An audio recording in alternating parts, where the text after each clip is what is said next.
Y ahora vamos a hablar del papel de la prensa y el escenario en el que digamos, como un actor fundamental de una sociedad democrática se desarrolla, cuáles son las limitaciones y los principales problemas que por estos días están impidiendo que esto pueda realizarse de la forma debida. Estamos ya en comunicación con Zuliana Lainez, ella es presidenta de la Asociación Nacional de Periodistas, la histórica ANP, y vicepresidenta de la Federación Internacional de Periodistas también, para poder hablar de aquello. Zuliana, ¿cómo estás? Qué gusto saludarte, muy buenos días, muchas gracias por atendernos. Muy buenos días, Glaxer, un placer siempre estar en contacto. No, al contrario, gracias a ti por esta mañana conversar con nosotros. Yo quisiera, antes de entrar más en concreto, de hablar de los riesgos y las amenazas más, digamos, lamentablemente cotidianas que afectan la labor y el desempeño de la prensa, periodistas y comunicadores y comunicadoras, hablarte sobre los medios y cómo se están aproximando a estos hechos que sin duda tienen alto impacto en el ámbito político y social, ¿no? De hecho, estamos en una cobertura muy cercana a lo que pueden ser los delitos del poder, la actuación del Ministerio Público, cómo el Congreso se mueve de cara a si vaca o no al presidente, estas cosas. Si tú tendrías que hacer algunas anotaciones sobre lo que se ha hecho desde tu perspectiva, siguiendo los cánones y planteamientos y principios de un periodismo independiente, y qué cosas han sido como algunas elementos que más bien han ayudado a distorsionar un escenario como el que vivimos, ¿qué dirías sobre lo que está pasando? Es decir, ¿cómo se está comportando la prensa en torno a este momento tan exigente, ¿no?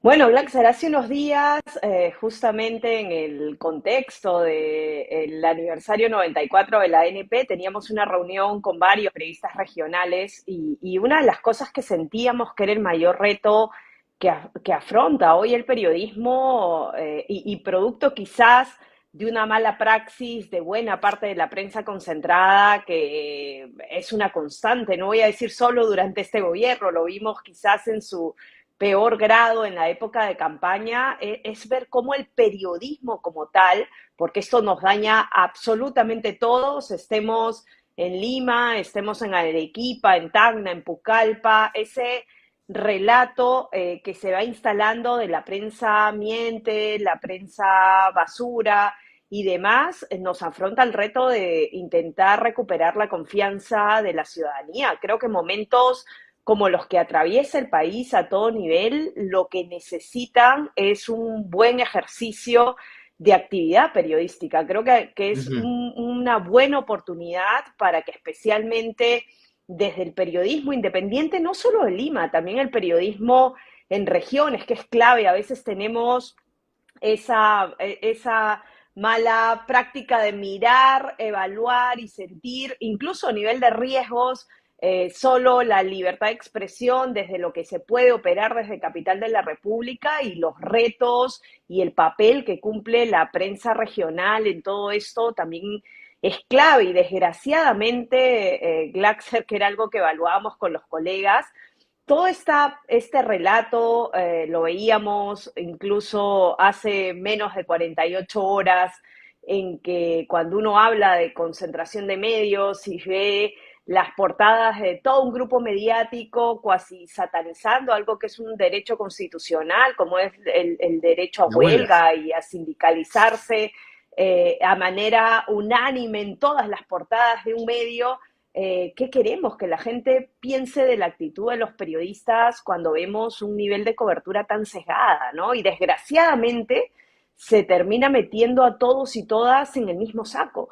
Y nosotros, Sí, pues. por lo menos desde el gremio, siempre intentamos decir, bueno, sí, el periodismo tiene que hacer una buena parte del sector de medios, tiene que hacer una autocrítica profunda de cómo está distorsionando la tarea de informar, pero también hay periodismo del otro, ¿no? Hay periodismo Sí, sin que duda. reveló los principales temas de corrupción en este país y que de hecho son los que dignifican de alguna forma nuestra actividad, que es tan central en coyunturas como esta. Sí, ahora, Juliana, yo te agradezco mucho porque tú haces notar justamente esa distancia entre la llamada prensa nacional con los problemas reales que la gente afronta cotidianamente y que por estar justamente tan vinculados a esa cotidianidad, los periodistas, sobre todo en las regiones, son los que tienen inevitablemente que tratarlos y administrarlos también. Es decir, ese es el otro elemento de la prensa. Es decir, los debates se hacen nacionales solo cuando aquí en Lima se interesan por aquello, pero no cuando en realidad requieren de una respuesta y una mayor atención para ojalá poder ser revertidos varios problemas que ahí se expresan, ¿no? Y efectivamente la ANP creo que tiene esa, no solo misión, sino esa virtud de haberse mantenido siempre firme con pies en la tierra, frente a todos los problemas que hay en el periodismo, porque hasta hace poco el principal problema en el Perú parecía ser lo que pasaba con la poca transparencia que había en el Congreso y en el Poder Ejecutivo con la falta de acceso a información sobre sus actos, siendo un problema. Pero había varios otros que ustedes se encargaron de hacer notar, por supuesto, que acompañaban lamentablemente este momento. Ahora, pero quería yo ir a otros riesgos que tú adviertes están en este momento siendo los principales de la prensa en el Perú. ¿Cuáles pondrías como los principales? Uno tiene que ver con el comportamiento de los medios que también desdibujan su propio rol, es verdad. Pero ¿cuáles otros diría? La concentración es una, sin lugar a duda, pero ¿qué otros más dirías tú? Bueno, en Perú sin duda, Glaxer, y me atrevo a decir que en la última década uno de los ataques más recurrentes a los periodistas a nivel nacional es el uso, la instrumentalización de la ley penal para silenciar a periodistas. Nosotros teníamos data de los últimos 5 años, reitero, a nivel nacional, más de 150 periodistas querellados por razón de su ejercicio. Y una querella en realidad lo que busca, que estas vienen desde quienes ejercen autoridad o también desde el propio poder económico. No olvidemos, y quizás uno de los casos más visibles, más no el único, de los últimos meses ha sido el que enfrentó Christopher Acosta frente al señor Acuña, ¿no? Que uno podría decir, bueno, pero Acuña no es expresión de una autoridad en ejercicio. Sí, pero expresa, y creo que el proceso que llevó adelante lo que expresaba es cuando se articula también el poder económico para intentar silenciar investigaciones. Una querella lo que pretende es disuadirte, y lo hemos visto en casos, en regiones, lo vemos desgraciadamente cotidianamente, casos en los que incluso los propios operadores de justicia son los que inician procesos de querellas contra nuestros colegas. Son procesos que te desgastan, porque no es solo disuadirte en la investigación, es también desgastarte. Para un periodista Uh -huh. que generalmente es sentenciado en primera instancia, el abogado Carlos Rivera decía, bueno, en la penalización, en la criminalización de la actividad periodística, lo bueno es que en todos los procesos, generalmente en última instancia, los periodistas terminan absueltos, ¿no? Pero ¿quién le devuelve al periodista todo el proceso? Porque es desgastante. Un periodista te dice, mira, si yo fui sentenciado en primera instancia y ahora para salir de mi lugar de residencia tengo que avisar al juzgado, tengo que ir a firmar cada mes, tengo que declarar durante el tiempo que dura el proceso, eso también te aleja del foco de tus propias investigaciones, Claro, además de lo que te puede resultar económicamente, ¿no? Recordemos de sí. que no todos los periodistas trabajan para una empresa que puede asumir su defensa legal. Varios de ellos en regiones tienen la condición de periodistas independientes y tienen que asumir, o las instituciones pueden apoyar, pero muchas veces es difícil decir en un año entre 3 o 4 organizaciones podemos llevar adelante 35, 40 procesos. Es excesivo el número No. de querellas que hay contra nuestros colegas y sin duda nunca han pretendido, Glaxer, y creo que quienes estamos en esto lo tenemos claro, nunca han pretendido resarcir honor, ¿no? Lo que pretenden es No, sembrar no. miedo, que los periodistas callen las investigaciones que están llevando adelante. Felizmente, difícilmente lo consiguen. Sí, sí, sí, pero como tú bien dices, y ese es el sentido del abuso o la instrumentalización, como tú bien llamas, de la justicia para estos fines. Y el caso Acuña lo pinta el cuerpo entero, y no se necesita ser autoridad pública para estar en la condición de persecutor de la prensa. Y de hecho él sí tiene mucho que ver con las decisiones que se dan en el ámbito público, porque acaba de saludar la elección de una congresista de su bancada como presidente del Congreso de la República, es decir, está directamente involucrado también en aquello. Pero ¿hacia dónde va la salida en torno a este último punto que tú bien has descrito como principal? Algunos dicen la despenalización, por supuesto, de los delitos como la difamación, la calumnia y otros que en nuestro país están todavía penalizados. O, claro, hay otro más ambicioso que tiene que ver con la posibilidad de que los jueces dictaminen estas cosas y fiscales con predictibilidad tomando los basamentos y estándares internacionales para no perseguir periodistas, pero eso no está pasando lamentablemente. Pero ¿hacia dónde va la salida de este problema, por ejemplo? A ver, nosotros sentimos que hay como una salida definitiva y pueden haber medidas intermedias, ¿no? La definitiva, nosotros desde hace más de 15 años venimos alentando temas de despenalización de los delitos contra el honor, que no significa, ojo, dejar desprotegido el honor.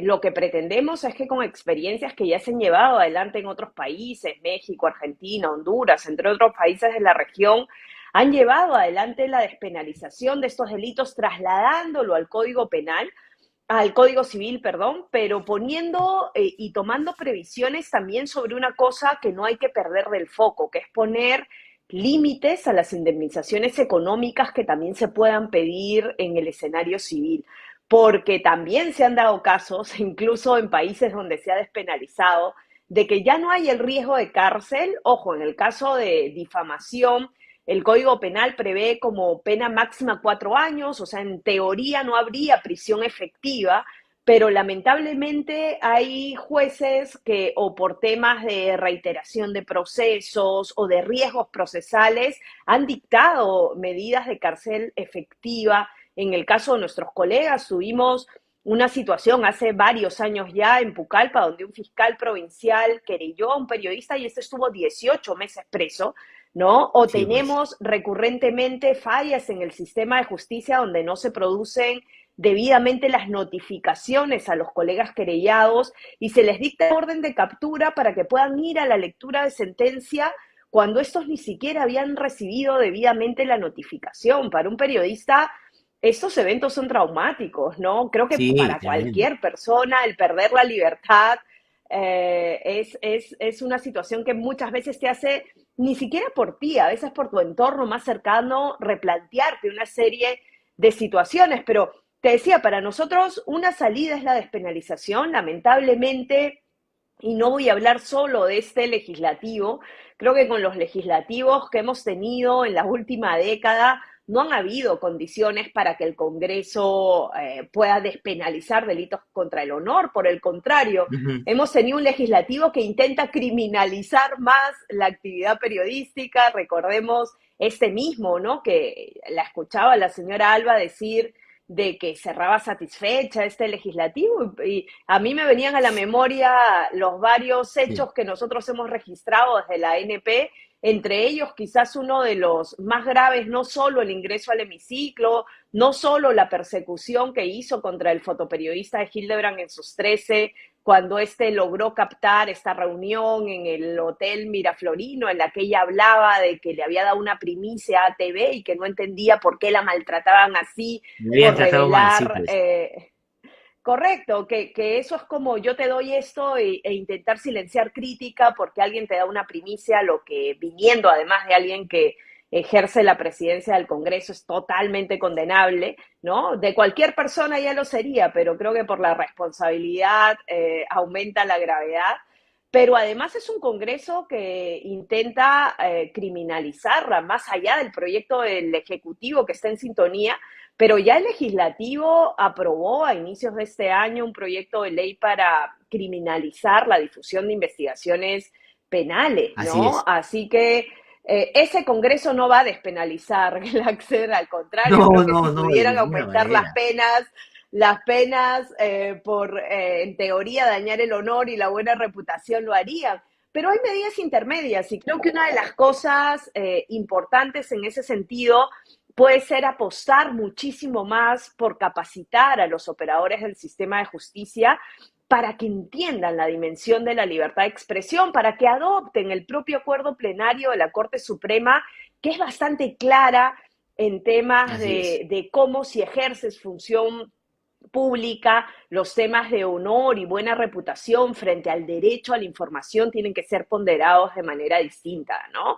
Así que por lo Sí, pues. menos, si no hay posibilidad de despenalización, creo que hay que apostarle por capacitar de manera continua a los operadores del sistema de justicia para tener una visión mucho más ponderada hoy con nuevo Código Penal, procesal penal, ¿no? Sí, pues, O sea, con nuevo Código sí, Penal, el juez tiene la potestad de saber si admite o no admite una querella. Ya no es como antes que el que querellaba, la querella ya iniciaba per se. Ahora el juez tiene esa potestad de poder valorar si es que al lugar de que proceda o no el inicio de una querella, y necesitamos capacitarlos y sensibilizarlos más en el papel que tiene la prensa para no tener sí, en es 5 años fundamental. 150 casos.